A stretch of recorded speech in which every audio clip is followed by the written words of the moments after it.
మీరు తమిళలో చూసినట్టుగా మెట్రో ట్రైన్ని అసలు పైకి ఎలా ఎక్కిస్తారు అనే డౌట్ మీకు వచ్చే ఉంటుంది. మీలో కొంతమందికి దీనికి ఆన్సర్ తెలిసే ఉంటుంది, కొంతమందికి తెలియకపోవచ్చు. తెలిసిన వాళ్ళు కామెంట్ చేయండి. సో అసలు మెట్రో ట్రైన్ని పైకి ఎలా ఎక్కించారు అని మనం హైదరాబాద్లో ఇంకా వేరే ఇతర సిటీస్లో చూసే ఉంటాం. మనకు డౌట్ వచ్చే ఉంటుంది, ఎందుకంటే మెట్రో స్టేషన్స్ అనేవి పైన ఉంటాయి, కింద రోడ్స్ బిల్డింగ్స్ ఉంటాయి. బ్రిడ్జ్ పైన నుండి మెట్రో ట్రైన్ వెళ్తూ ఉంటుంది. సో దీనికి ఆన్సర్ సింపుల్ అండి. ఇప్పుడు మన ఊళ్ళల్లో పైప్స్ని కానీ ఇంకా ఇతర ఆబ్జెక్ట్స్ని కానీ క్రేన్స్ వచ్చి వాటిని లేపుతాయి.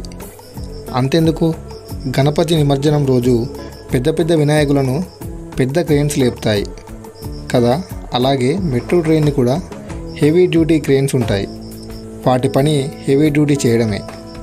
సో వాటిని స్పెసిఫిక్గా ఈ బ్రిడ్జెస్ని లిఫ్ట్ చేయడానికి, ఇలా ట్రైన్స్ని లిఫ్ట్ చేయడానికి ఉపయోగిస్తారు.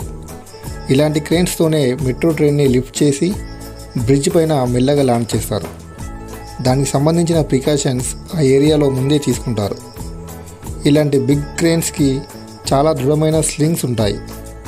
స్లింగ్స్ అంటే ఇలాంటి బెల్ట్స్. ఇవి ఎంత బరువుని లిఫ్ట్ చేయగలుగుతాయో అలాంటి స్లింగ్స్తో షకిల్స్ అంటే ఇవి. ఈ షకిల్స్ అండ్ స్లింగ్స్కి హెవీ వెయిట్ మోసేంతగా వాటిని డిజైన్ చేస్తారు. వీటి సహాయంతో ఆ ట్రైన్ని కానీ ఇంకా ఇతర ఏదైనా ఆబ్జెక్ట్ని కానీ హెవీ డ్యూటీ క్రేన్స్తో లిఫ్ట్ చేస్తారు. సో ఇప్పుడు మీకు క్లియర్గా అర్థమైందని అనుకుంటున్నాను. కానీ ఈ పని అంతగా ఈజీగా కాదు, పర్ఫెక్ట్ ప్లానింగ్ అండ్ ఎగ్జిక్యూషన్ వల్లే సాధ్యమవుతుంది. ఎందుకంటే ఏమాత్రం తప్పు జరిగినా ఆస్తి నష్టం లేక ప్రాణ నష్టం కలుగుతుంది.